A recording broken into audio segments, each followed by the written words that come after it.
손흥민이 이제 월드클래스라는 논란은 무의미해질 정도로 큰 활약을 하고 있습니다.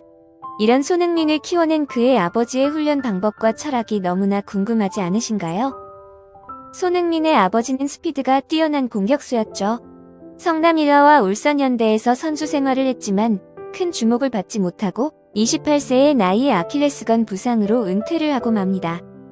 스피드는 뛰어났지만 기술이 부족했던 자신에 대해서 내가 공 찼던 내용이 너무 싫었다. 내가 가르치는 아이들만큼은 나와 정반대 시스템으로 가르치겠다고 다짐했다고 합니다. 그러면 그가 과연 손흥민을 어떻게 훈련시켰을까요? 첫 번째, 공을 가지고 놀아라.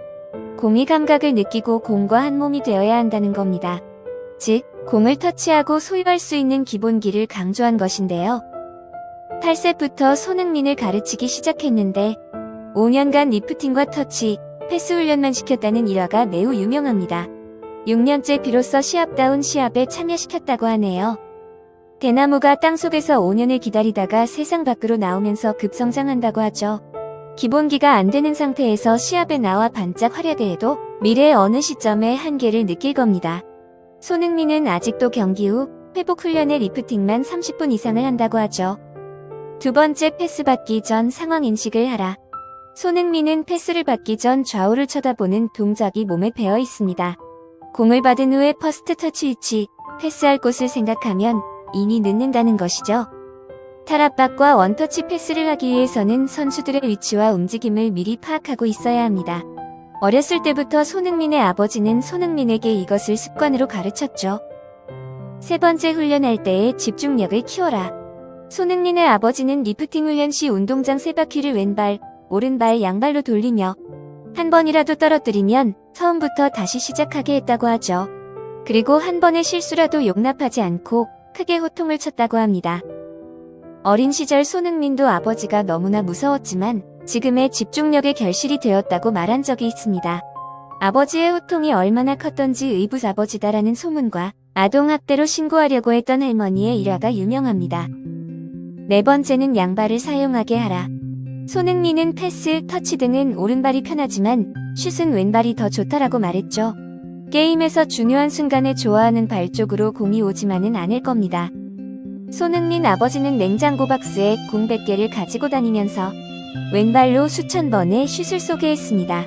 손흥민이 어떤 발에 슛 찬스가 오더라도 편안하게 지켜보는 건 그의 아버지 덕이 아닐까요? 다섯 번째는 상하체 밸런스가 중요하다.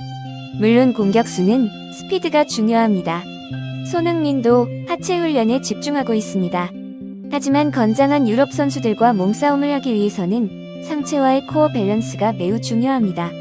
손흥민의 아버지는 반드시 철봉 운동과 푸시업을 30분 이상 시켰다고 하죠. 여섯 번째는 인성이 안 된 축구 선수는 실패한다. 너무나 가난했고 혹독했던 시절을 보냈지만 이렇게 인성 좋은 손흥민이 된 건 바로 독서라고 합니다. 손흥민 아버지는 책 속에 삶과 인격이 있다고 믿고 손흥민과 형에게 지금도 독서를 시키고 있다고 합니다. 손흥민 아버지의 축구 철학과 사랑이 지금의 손흥민을 만들어냈습니다. 좋은 흙을 만들어주기 위해서 너무나 가난했지만 소금 100포대를 운동장에 트럭으로 뿌렸고 모든 체력 훈련을 똑같이 해서 손흥민이 안 할 수 없었다고 하죠. 10명만 손흥민처럼 더 키워낸다면 월드컵 우승도 가능할지 모르겠네요. 손흥민 아버지의 훈련법과 철학이 대한민국 축구의 큰 자산이 되었습니다. 손흥민의 아버지와 시청자분께 감사드립니다. 구독과 좋아요 부탁드려요.